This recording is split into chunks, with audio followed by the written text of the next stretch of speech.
My family mocked my work and erased me. I exposed their silence and reclaimed my life in public. My name is Cheryl O'Leary. I'm 24 years old, and I can make steel behave. People think a blowtorch is the loudest thing in my life. It isn't. The loudest thing is the quiet that follows when a room decides you don't matter. My family are virtuosos at that, masters of the soft shrug, the later, the smile that edits you out of the frame. Belle, my younger sister by 2 years, could sneeze and get a standing ovation. She grew up in ribbons, themed parties, and group chats named after her milestones. I grew up in receipts, gas, groceries, steel-toe boots. When we were little, Belle's ballet shoes clicked across kitchen tiles like applause. My mop squeaked along behind. It wasn't jealousy, it was erosion, one brushed-off moment at a time. At 18, Mom said we were skipping gifts that year. Tight budget. 2 months later, Belle's Sweet 16 arrived with monogrammed napkins and a chocolate fountain that burbled like it had a trust fund. I told myself it was fine. That night, I learned how silence tastes, like store-brand sheet cake and the word later. At 24, I passed my welding certification after 3 years of night classes and double shifts. I didn't tell anyone. I bought a burger, sat in my work van, and let the grease soak the paper the way pride soaked my chest.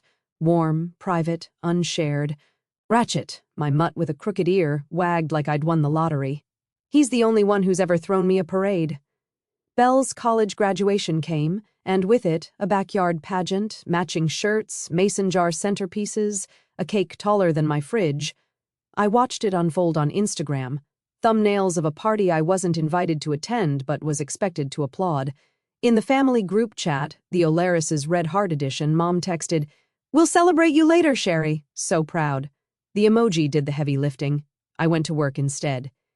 Steel listens to you if you're honest with it. Measure straight, hold steady, keep your heat clean. People get offended when you're blunt. Metal just finally fits. 3 quiet weeks and 1 relentless heat wave later, I was loading rods into the truck when a beat-up Toyota rolled into the yard like a conspiracy with hubcaps. Trent, my cousin, climbed out, wearing sunglasses that could only be justified by delusion.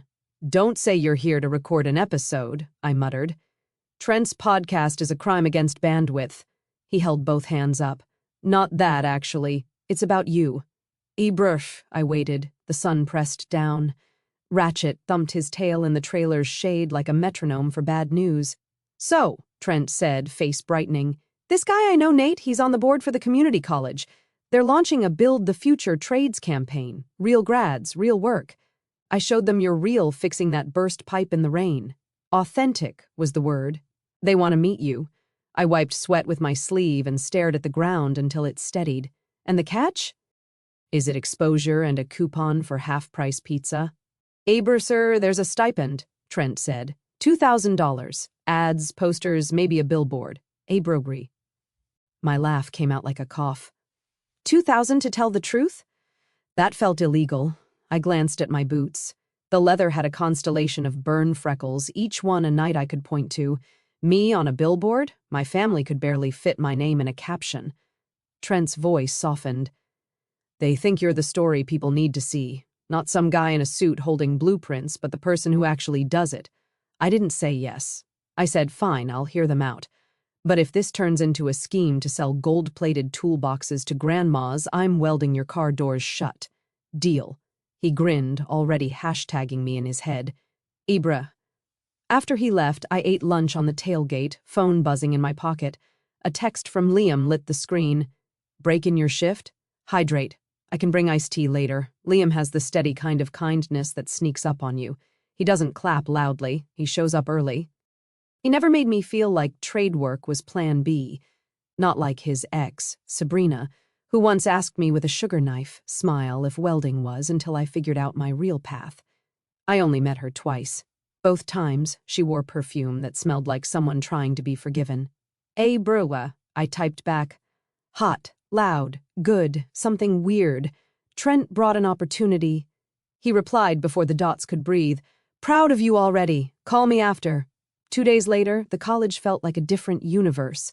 Espresso machines, potted plants that had never seen dust, bulletin boards that looked curated. I wore my nice polo, a bleach kiss near the sleeve, and jeans without burns. The lobby smelled like new paper and someone else's optimism. Jasmine, the campaign coordinator, met me with a clipboard and eyes that listened. Nate recognized my name from Trent. They asked about shifts, apprenticeships, night classes, hands that hurt in ways you don't post about. It didn't feel like an interview. It felt like someone pulling a story out of concrete. Bruh. We don't want gloss, Jasmine said. We want truth that helps people choose. Truth I have, I said. Gloss costs extra. We toured the weld lab. The crew asked me to do what I do, cut, fuse, grind. Sparks flurried, a swarm of hot fireflies. The camera watched the way sunlight watches a window. Patient, unblinking. They filmed my boots by the door, Ratchet nosing at my lunch pail, my hands lifting the mask, skin freckled by flame and time. Then the sit-down. No script. Jasmine asked, "What kept you going when nobody clapped?" I told her about sneaking home from 3 a.m. Janitor shifts in high school, the step I learned to skip so I wouldn't wake anyone. The birthday that was, too tight for gifts. The 2 months later with a bounce house. I told her about steel, how it forgives you if you're steady and burns you if you lie. She wrote something on her clipboard. "We're revealing everything at summer commencement," she said. The kickoff to the ceremony. I pictured Belle's glittered caps, Trent's blown-out selfies, my family in matching outfits, oohing at a banner big enough to be seen from space. My rib cage felt both too big and too small. "Do your family know?" Jasmine asked gently. They know I work," I said. "They don't know I'm proud." She nodded like that sentence had a temperature. "They will." On my way home, I called Liam. I told him about the filming, the question, the answer that spilled out of me like a secret I'd been praying someone would ask for.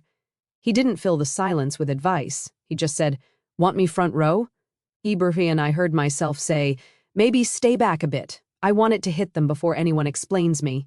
"Your call," he said. "I'll be where you need me." Later that night, I sat on the floor with Ratchet's head on my thigh and scrolled the email Jasmine sent, dates, call times, the line that hummed, "Will unveil at the ceremony." I imagined the lights dimming, a room catching fire in slow motion, my face clean for once on a screen that made everything larger than gossip.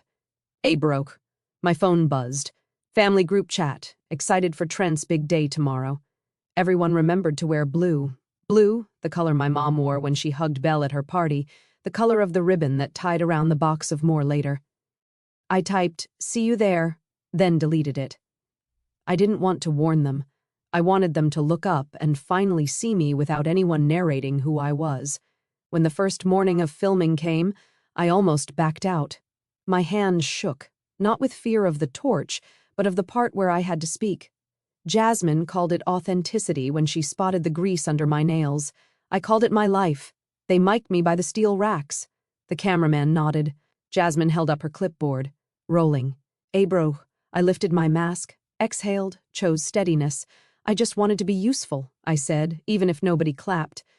The torch flared, sparks skittered. Somewhere far off, a bounce house deflated in my memory, finally letting the air out. When the filming wrapped that afternoon, I sat in my van, staring at the dusty parking lot for a long time. My reflection in the windshield didn't look like me.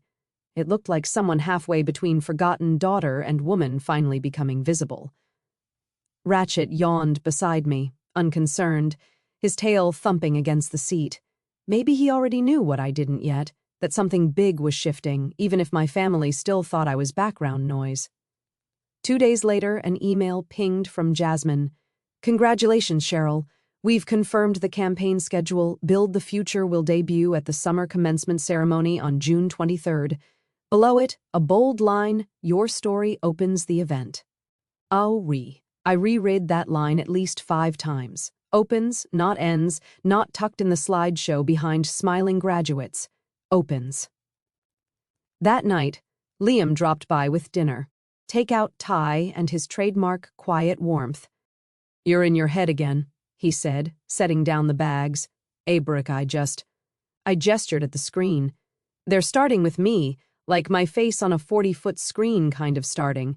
He smiled. "You earned it." I stared at him, It feels weird being specially before they even notice I exist. Abru, you're not doing this for them, he reminded me. You're doing it for the version of you who ate a burger alone and still kept going. Ibruk, I exhaled. That version deserves a parade. He nudged the container toward me. Start with pad thai. Abruki, while we ate, he mentioned something offhand. Oh, by the way, remember Sabrina? Hebrihi, I looked up. The PRX? Sabrihi grimaced. She's freelancing for the college now, social media coverage for the ceremony. Abruk, I froze mid-bite. Wait, the ceremony? Abrifer, yeah, it's a big contract for her. He hesitated. I didn't know until today. Abrifi. Oh. My throat tightened, but I forced a smile. Cool. The universe really likes ironic symmetry. Abrukri, he reached for my hand. It doesn't have to be weird. You're the headline star. She's just background noise this time. Eber still, I said softly. Background noise sometimes echoes. Filming days blurred together. The crew followed me from dawn till dusk through sparks, sweat, and laughter that didn't need makeup.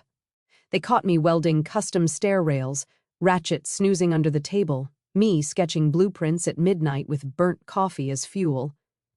Jasmine occasionally paused the footage to ask questions that cut deeper than they seemed. What do you wish people understood about trade work? Consolation prize. Abrari, and what's the hardest part? The silence, I said. You start wondering if you even exist. She didn't comment, just scribbled something down. Later, she'd use that line as my campaign quote. One evening after filming, I scrolled through my family's group chat. They were planning Trent's graduation outfits, Belle debating between 2 pastel dresses while Mom sent heart emojis. Not one word about me, not one question. It shouldn't have hurt, but it did. Some wounds hum quietly, even when they've scarred over. Aberthi, the day before the ceremony, Jasmine called. You ready for your big debut? Hebruki, as ready as someone who once failed gym class can be, I said. Ibrahri, she laughed. You're going to be brilliant. The dean wants to meet you after your segment. Also, we're printing your quote on banners around campus. Abrahur, I blinked. Wait, banners? Abrahur, yep. You're our anchor story, Cheryl, the real deal. After the call, I sat in the van, stunned. My name, Cheryl O'Leary, was going to hang on a wall that my family might actually walk past. Maybe they'd finally see me, even if it took 10,000 pixels to do it. That night, I couldn't sleep. I kept imagining the ceremony, the music swelling, the screen lighting up, my mother's polite smile cracking. I thought of Belle's endless trophies and how mine were burns that no one photographed. Liam texted past midnight. Can't wait to see their faces tomorrow. Want me to film it? Fibri, no, I wrote back. I just want to feel it. Tibri. The next morning dawned gold and unbearable. I wore my cleanest jeans, a pressed black button-up, and the lanyard Jasmine sent me, feature guest, build the future campaign. When I parked at the auditorium, volunteers were taping signs, photographers setting up tripods. I spotted Jasmine near the entrance, clipboard in hand. Brufy, you look perfect, she said. Real, grounded. Translation, I still look like I work for a living, I joked. Burke, exactly, she grinned. That's why we chose you. She handed me an envelope. After your video plays, head backstage. The dean will thank you on record. We'll have media shots, too. Hey, Bree, got it, I said, though my pulse was hammering like a drill. Aha, break tea, then the doors opened. Families flooded in. Bouquets, balloons, squealing laughter. I scanned the crowd, and there they were, Mom. Pearls glinting under auditorium light. Dad, still pretending blazers fix everything. Belle, perfect curls framing a practiced smile. And Trent, already live-streaming himself with a ring light. They didn't see me. They didn't expect to. Ibrach. I took a seat near the back, badge tucked under my jacket. The air smelled of perfume and printer ink, the kind of scent that clings to pride. At 10 a.m., the lights dimmed. The announcer's voice rolled over the speakers, smooth, formal, rehearsed. As we celebrate this year's graduates, we also honor the stories that build our world in quieter ways. Words blurred after that. My heart was in my ears. And there I was, welding in slow motion, sparks dancing like gold dust. My voice echoed, I just wanted to be useful even if nobody clapped.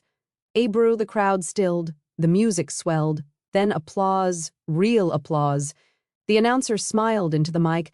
"Please welcome the face of our new campaign, Cheryl O'Leary." My legs almost refused, but I stood.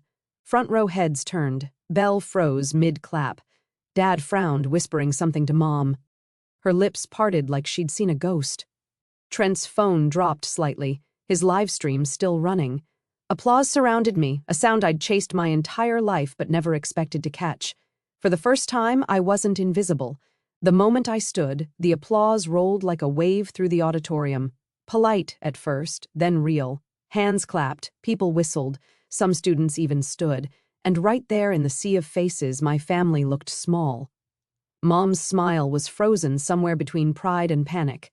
Dad adjusted his collar like maybe this was a prank. Belle blinked so hard her mascara trembled, and Trent lowered his phone slowly, his live stream catching the whole thing. I gave a small nod to the announcer and walked down the aisle, boots clicking against the polished floor. For once, I didn't care if my jeans weren't designer. They were mine. Every burn mark, every stitch had a story. Backstage, Jasmine was waiting, grinning like she'd known this moment would hit exactly like that. "You nailed it," she whispered. "Seabra, pretty sure my legs disagree," I said, still shaking. "Abriki," she handed me a bottle of water. "They didn't know, right?" I took a sip, smiling faintly. Not a clue. "Oh, brut damn," she said under her breath. "That was one cinematic reveal." "Abruf." A tall man in a suit approached, the dean. Silver hair, sharp voice softened by genuine warmth. "Ms. O'Leary," he said, shaking my hand, "that was remarkable. You've given our students something real to look up to." "Ebrufer," I blinked. "Thank you. I'm still not sure how to process any of this." He chuckled. "You'll get used to being admired." He handed me a glossy poster.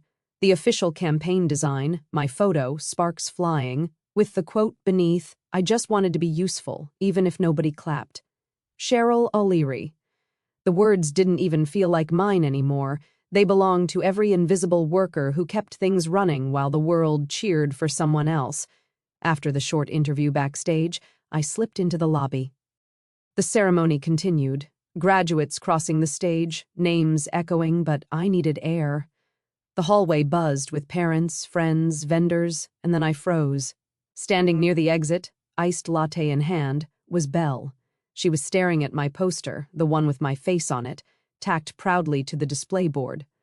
"Looks better in print," I said softly. Ebrish, she turned. For a heartbeat, her perfect composure held. Then it cracked. "You didn't tell anyone," she said. "Bertha, nope." "Nope." "I brura, thuggery." "Brus," I shrugged. Figured it was just a trade thing, not really champagne-worthy. Her jaw flexed.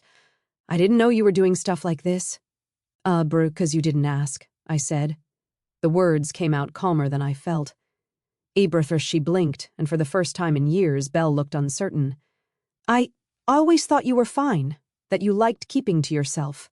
"Ebrif." "I was fine," I said. "Fine just means you stopped expecting applause." "Ebrewy." She glanced back at the poster.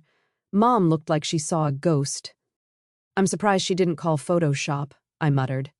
Abertha, that made Belle laugh, a small, shaky sound. Honestly, same. For a moment, it wasn't competition, just two sisters standing under fluorescent lights, finally speaking the same language. I could have said more. Could have told her how every later from Mom turned into a scar, how I learned to build worth out of welded seams. But I didn't. She wasn't my audience anymore. Belle tucked a strand of hair behind her ear. "You looked like you, Abraham." That was the highest compliment she'd ever given me. "Thanks," I salling just enough. Abraham. I started to walk away but paused when I noticed movement near the vending machines. Mom and Dad were standing there, whispering like conspirators, glancing between me and the poster. They didn't wave, didn't approach, just hovered, looking at their phones like maybe denial could be refreshed. And for the first time in my life, their silence didn't shrink me. It clarified me. "Ebru," they could have said, "We're proud of you." They didn't. They could have said, "We were wrong." They wouldn't. But I didn't need them to. I had proof. And for the first time, peace. Outside, the sun hit the glass doors just right, reflecting my own image back at me through the poster behind it. My name, my quote, my work. It wasn't filtered through a sister's achievements or a mother's excuses. It just was. Before I left, my phone buzzed. 3 new messages. Liam, saw the live stream. You were incredible. Jasmine, prepare for interviews. You're officially trending on the college site. And then from Mom, we didn't know. You should have told us. So proud, sweetheart. Everyone's talking about you. Abra stared at that last one for a long time, because when she said everyone, what she really meant was, now that other people noticed, we will too.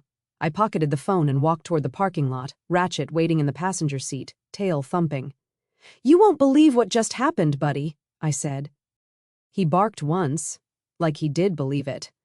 Ibri. When I started the van, I looked once more at the campus doors. Through the glass, I saw Sabrina, Liam's ex, holding her camera, chatting with a staffer. She noticed me, smiled politely, then turned back to the group. Her voice floated faintly through the doorway. She's dating Liam, right? I didn't realize that was his Cheryl. My stomach dropped. In that moment, I knew what tomorrow's gossip would sound like. People wouldn't say, Cheryl earned this. They'd say, Liam's girlfriend got lucky. The applause from earlier still echoed in my chest, but now it carried a new undertone, the whisper of misunderstanding already forming. 2 days after the ceremony, I was still receiving messages from strangers, students, welders, even one woman who said she'd shown her teenage daughter my video so she'd know trade work is honorable. Those messages mattered more than any family text could. But of course, the family text still came. Mom, we're planning a little dinner for you this weekend, sweetheart. Just family. You deserve to be celebrated. Bertree, just family. The same words that used to mean everyone except you. I didn't reply. Not yet. Liam noticed the unread messages as we cooked dinner that night. You going? He asked quietly, flipping the salmon. I hesitated. I don't know. It'll just be a rerun of the same show, fake smiles, leftovers of someone else's party. Ibraki, he smiled faintly. Then maybe it's time to give them a new episode. When Sunday rolled around, I told myself it was just dinner. No stakes, no speeches. I wore clean jeans, a dark green blouse, simple earrings, sharp enough to say, I'm not your invisible kid anymore. Ratchet stayed home. He didn't need to witness the emotional demolition derby that was about to happen. The O'Leary house smelled like lasagna and panic. The moment I walked in, I saw it, a cheap banner above the fireplace. Congratulations, Cheryl. Same font, same design as Belle's old congratulations. Belle from 2 years ago. They'd literally peeled off her name and taped mine over it. If you squinted, you could still see the faint outline of the B classic. Abrufu Mom greeted me with an exaggerated hug. Look at you, our local celebrity. Hebrew, yeah, I said dryly, local as in 10 miles. Hebrew Dad clapped my shoulder. Big shot now, huh? Saw that fancy poster downtown, you didn't even tell us. Abrahi, hard to tell people who weren't listening, I replied, half smiling. Belle hovered near the kitchen island, arms crossed, watching. Her tone was light, but her eyes flicked toward Liam, who stood a few steps behind me. Wow, you brought your own audience. He smiled politely. Just moral support. The table was already set, paper plates, cheap soda, store cake reading you did it in red icing. Aunt Marie and Uncle Frank were there too. Marie leaned over with a grin. So, Cheryl, do you think you'll be on more billboards? Ebru, maybe, I said. Depends if they need more women who actually know what work feels like. That earned a nervous laugh from somewhere down the table. Dinner started with small talk about Trent's career plans and Belle's upcoming promotion. Every sentence was a balancing act, polite praise mixed with subtle condescension toward me. Mom interrupted halfway through with her toast. She lifted her glass of sparkling cider. To our daughter, who has made us so proud. We always knew she had it in her. Abra, that sentence hung in the air like a bad smell. Always knew. You didn't. I smiled tightly. Thanks, Mom. But inside, my thoughts hissed. You knew nothing except how to clap for Belle. Abras Liam noticed my grip tightening around the cup. He brushed my hand under the table, steadying me. Don't let them rewrite your story, he whispered. Then Aunt Marie struck again. So, Cheryl, I saw a post from that girl Sabrina. Didn't she used to work with Liam? She mentioned helping on the campaign. What a small world. Abrasy, there it was, the dagger wrapped in curiosity. I looked straight at her. Sabrina took photos for the college. My work earned the campaign. Oh, of course, dear, she said, voice too sweet. Just wondering how things connect sometimes. Bebrashee, across the table, Belle smirked. People were saying your boyfriend had something to do with you being featured. PR connections, right? Liam tensed, but I answered before he could. Yeah, I said.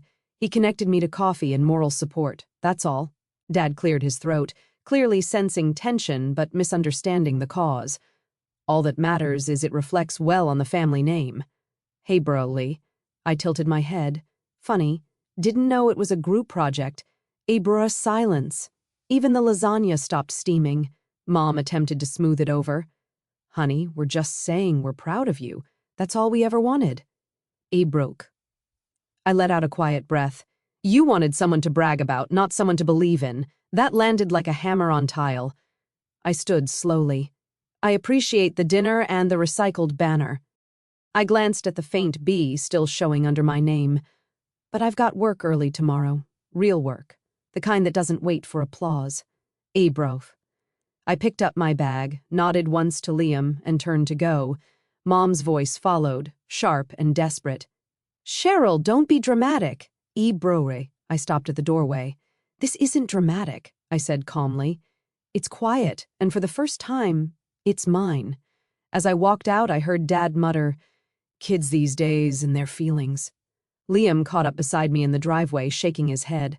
That could have gone worse. Could it? I asked. Burry smiled. You didn't weld the banner, so yes. We laughed, just a little, enough. Driving home, the evening light caught the faint reflection of my face in the windshield. For the first time, it didn't look like someone trying to prove she mattered. It looked like someone who already knew. But I also knew what was coming next. Gossip, family whispers, and Sabrina's so proud of everyone involved post still sitting online, vague enough to make people assume she'd helped me get there. I opened my phone and typed one sentence under the official college post instead, proud to represent the trades built with my own two hands. The comments poured in, you deserve this. Inspiration for every working girl out there. Finally, someone real. No need to argue, no need to defend. The truth had already welded itself into place. By Monday, the storm had quieted, but the ripples kept spreading. The college's campaign video hit 50,000 views overnight. I didn't post about it. I didn't need to. Everyone else did. Old classmates, former coworkers, even the foreman from my first welding job shared the clip. One caption read, finally, someone who shows what real work looks like. Another said, my daughter watched this 3 times. Thank you, Cheryl. Every share was a little spark melting away years of dismissal. And for once, the Olaris weren't the ones writing the narrative. I was. Then came a message I didn't expect. Sabrina, hey, can we talk about the post? I think it came across wrong. I read it 3 times before replying, sure. Coffee shop on 5th, noon. When she arrived, she looked nervous, less polished than I remembered, like she'd rehearsed 100 apologies and still didn't know which one to use. I didn't mean to imply Liam helped you get the campaign, she said quickly. People started assuming, and I should have corrected it. Briffy. I folded my arms. You should have. Ibrisa, she nodded. You're right. It wasn't fair to you or him. The work speaks for itself. For the first time, she looked me in the eye. You're really good, Cheryl. Watching your feature made me realize how often women like you get overlooked. I wasn't expecting that kind of honesty. Abersim, maybe people can change, or maybe guilt sometimes sounds like growth. Either way, I accepted her apology not for her sake, but for my own peace. Abrar. When I left, I texted Liam, all cleared, no more whispers. He replied instantly, told you truth always welds stronger than rumor. Kibrufi, I smiled. Leave it to him to make wisdom sound like workshop advice. That evening, a new email popped up from Jasmine. We'd love for you to speak on our Women in Trades panel next semester. You'd be perfect. Brew. I stared at the words until they blurred. Me speaking. Not just featured, not just filmed, but heard. I wrote back yes before I could overthink it. It wasn't about fame. It was about finally being visible on purpose. Days passed before I heard from my family again. When I finally opened the group chat, it was filled with what looked like obligation disguised as affection. "Mom, that panel invite sounds amazing. You must tell us when it airs. Dad, we always said you'd go far. Belle, can I borrow your jacket from the ceremony? Looked cool." I typed a long reply, deleted it, then sent this instead, thanks. "I'm busy prepping for the panel. I'll let you know if I have time to catch up." Boundaries can sound polite, too. On the morning of the panel, I stood backstage, hands slick with nerves and engine grease that never quite washes off. Rows of students filled the auditorium, young faces hungry for direction, not applause. I thought of my younger self again, sitting alone after trade school, eating a burger in silence. She deserved this moment. Jasmine gave a quick thumbs up. "You ready, Cheryl?" "Ibrika born ready," I said. And for the first time I meant it. I stepped onto the stage. The lights weren't blinding anymore. They were warm. The moderator smiled. "We're honored to have Cheryl O'Leary here today, featured in our Build the Future campaign." Applause, not from family, from strangers who saw me clearly. The moderator leaned in. "Cheryl, what advice would you give someone who feels unseen?" "Ebru." I took a breath and looked out at the faces watching me. Students, teachers, people who might still be waiting for someone to clap. "You don't need to wait for applause," I said. "Build anyway. Build when it's quiet. Build when no one's looking. Because someday the noise will catch up to the work, and by then you won't need it." The room went silent. The good kind of silence, the kind that listens. Later, when the event ended, I stepped outside into the cold evening air. My phone buzzed again, this time a photo from Belle. It showed the front of the college, my banner still hanging, my quote glowing under the streetlight. Her message read, "You were right. It does look better in print." "Abrat." I smiled, for once no bitterness, just truth. Ratchet barked as I got home, tail wagging like a drumbeat of loyalty. I looked at my reflection in the workshop window, hair tied back, grease on my cheek, tired but proud. There was no audience, no clapping, just peace. And honestly, that was louder than any standing ovation.